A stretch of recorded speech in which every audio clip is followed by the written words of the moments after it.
Ladies and gentlemen, I wanted to introduce you today to answer briefly and concisely the question of how can we know God exists? I'm going to go through the evidence real fast, and I'll try to be concise. So first off, I think we need to establish a meaning of terms, and you need to understand how big numbers are.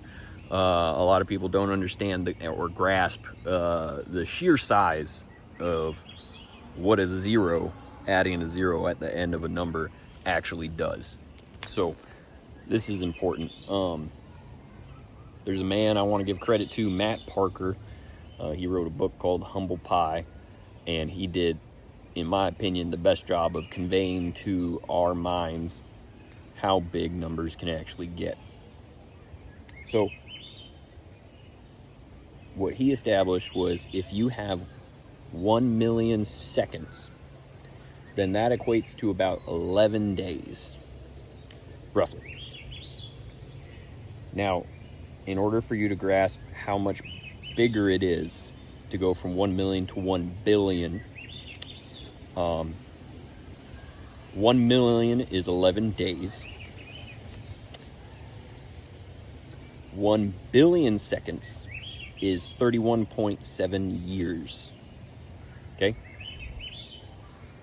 To go from 1 billion to 1 trillion, it goes from 31.7 years to 31,750 years. So that's from a billion to a trillion. We just went from 31 years to 31,000 years. It's very important that you understand that, because what you're ultimately doing is you're adding zeros to those numbers. And that's important because I'm about to give you a lot of facts that depend on you understanding how big numbers are. I'm getting eaten alive right now, but it's okay. It's wild. It's what you get in the wilderness. So first, I'm going to break everything down from its biggest to its smallest. The beginning of the whole universe, right? At the beginning of the universe, the universal constant was established, which is the expansion rate of the universe. Now, bear with me. I'm going to talk real fast, and it's going to get easier to understand as you bear with me. So don't tune out just because I'm talking about big sciencey stuff. The beginning of the universe had a universal constant. The constant was the expansion rate of the universe, how fast everything was expanding. If you had, if the constant rate was slower, the expansion rate would be too slow. Too many black holes would form, and the universe wouldn't exist as we know it. If the expansion rate was faster, then they wouldn't allow stars to form, and everything would move too fast away from itself, and things wouldn't congeal into masses, therefore forming galaxies, universes, and everything that's in order to sustain life. So the universal constant is very important, and the probability that it would be fine-tuned to the exact extent that it is right now is 1 in 10 to the 144 power. Take all of those 144s and put, those are zeros in front of that number. And then take that and apply it to what I just told you about how big 1 million, 11 days. 1 billion, 31 years. 1 trillion, 31,000 years. Okay, keep doing that till you get to 144 zeros.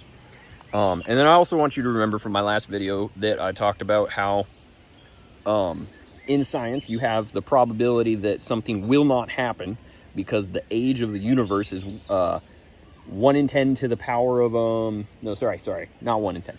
It's just 10 to the power of 50. That's the age of the universe. And then you have every particle in the universe, which is 10 to the power of 80.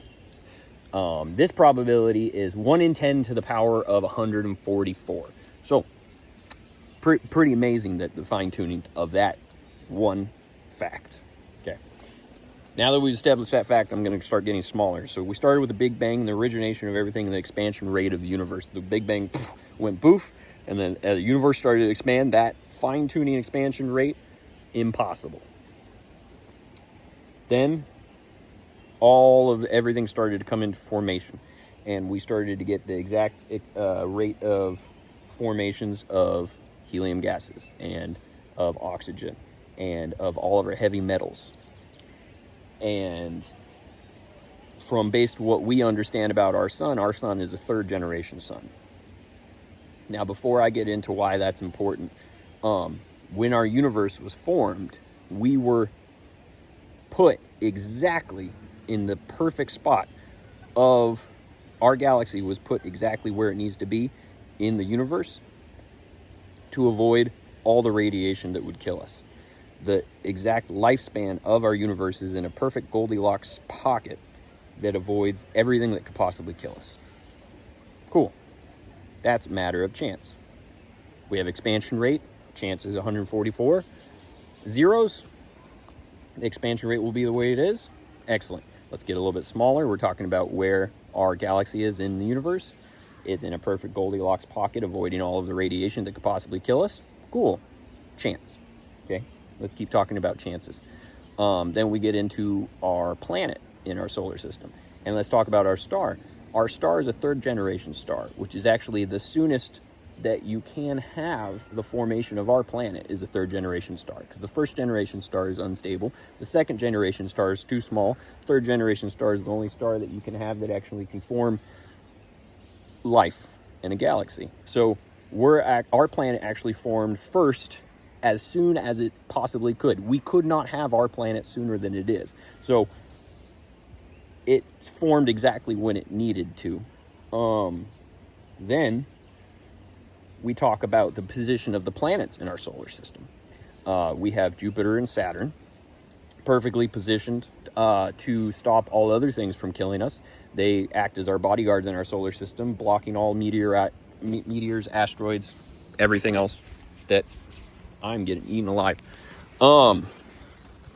Everything else in the universe that would try to kill us. So we're protected from radiation because of the location of our galaxy in the universe. And then when we zoom in closer, our sun, it protects us because it's the first generation sun that wouldn't blow up on us and kill us all before the formation of life. And then the planets in our solar system all have a purpose because they all protect us from meteorites and asteroids that should kill us, but their mass is so large that they suck in all of the deadly meteorites and asteroids coming through the galaxy, zipping through, that would destroy us.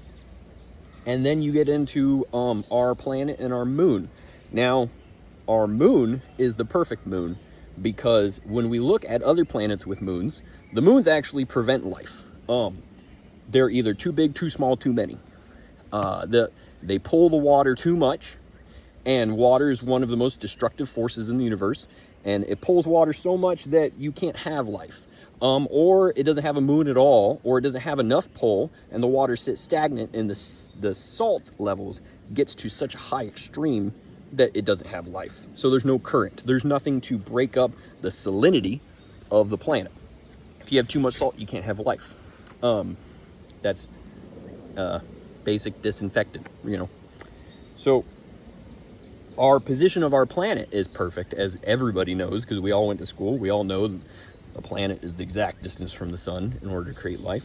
And we also know the probability that the moon is the exact size of the sun. So when we have eclipses, which we haven't been able to attach to why that helps us live, but it's certainly fascinating that the sun and the moon and our distance from it is to such a perfect extent. But let's get a little bit smaller. Now let's start talking about the planet.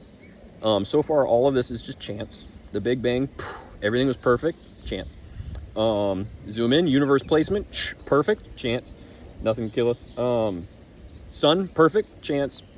Other planets in our solar system, perfectly placed, chance. Moon, perfect size, perfect placement, perfect number of moons, chance. Let's zoom in. Now we have the planet and all of everything that makes it up. Now, gets really complicated. I could sit here for hours and say this, so I'm just going to focus on one aspect, which is nitrogen, which is the basic building blocks of all life. Without nitrogen, your DNA can't hold itself together. That is the binding of all of our DNA. Without nitrogen, we cannot exist. So How do we get nitrogen? Well, we have it in our atmosphere, but it's actually one of the strongest bonds in the universe, and it took us a very long time to figure out how to break it, but nature figured it out very easily. Lightning. When lightning strikes, every time you see lightning in the sky, that is supplying your body with nitrogen. The question is how? Well, lightning strikes the sky, and it breaks the bonds of the nitrogen, allowing it to release into the atmosphere, which then goes into the clouds, which goes into the rain, which goes into the soil, which goes into the plants, which goes into animals, and then we eat those animals, we get that nitrogen. Or you eat those plants, you get that nitrogen, but the best absorption rate, anyway, I won't get into that. Without that process, we don't exist. So all of that is just chance. But if you remember what I was talking about, probability and numbers, that's a lot of chance we're talking about. That's an impossible number of chance. If we just took the universal constant, which is the first one at 144, that's already greater than the life of the universe, which is 10 to the power of 50, or the number of particles in the universe, which is 10 to the power of 80. And then we have the universal constant, which is the probability of a 1 in 10 to the power of 144. So let's go back to nitrogen and lightning. The odds that our planet has a soil that can absorb that nitrogen, that doesn't allow it to go too deep into the planet. When the rain hits, the actual soil level and the density of the soil can actually affect the ability to absorb rain nutrients. If the soil allows water to soak down too low, then the plants never get water and they never get life and they never grow. If the soil is like rock and sand, then it never absorbs anyway and you can't get anything. Sorry guys, sorry for all the shaking. I'm getting eaten alive here.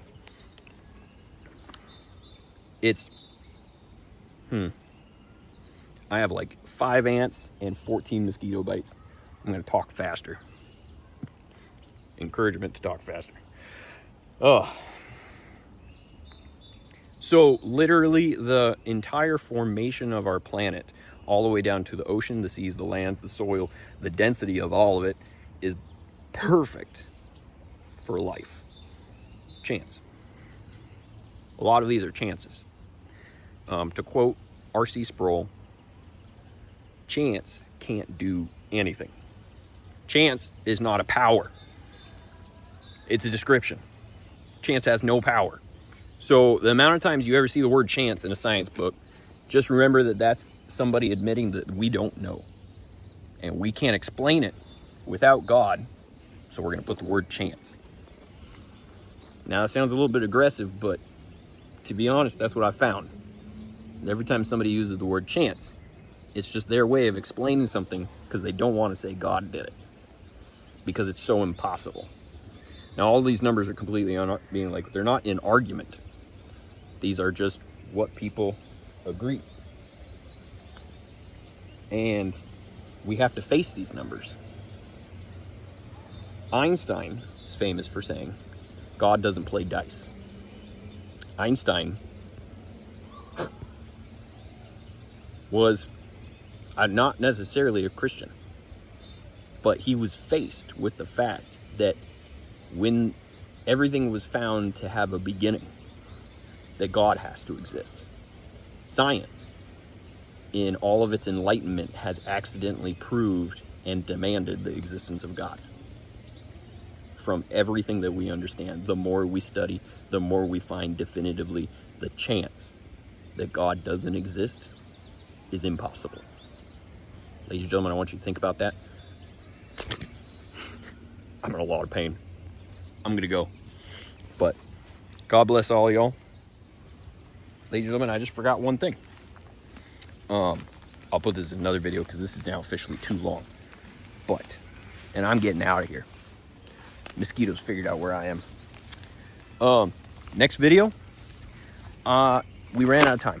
But what I want to show you is the impossibility of the chance that the Bible's real, that Jesus exists, and that he's God, and that everything that Christianity claims is true. And I'm going to do it the exact same way we did with the science. I'm going to break it down from largest to smallest and ask yourself, what are the chances? All right, ladies and gentlemen, you have a nice day. Thank you for bearing with me. A lot of scars and cuts and bruises. Glad I didn't get eaten alive.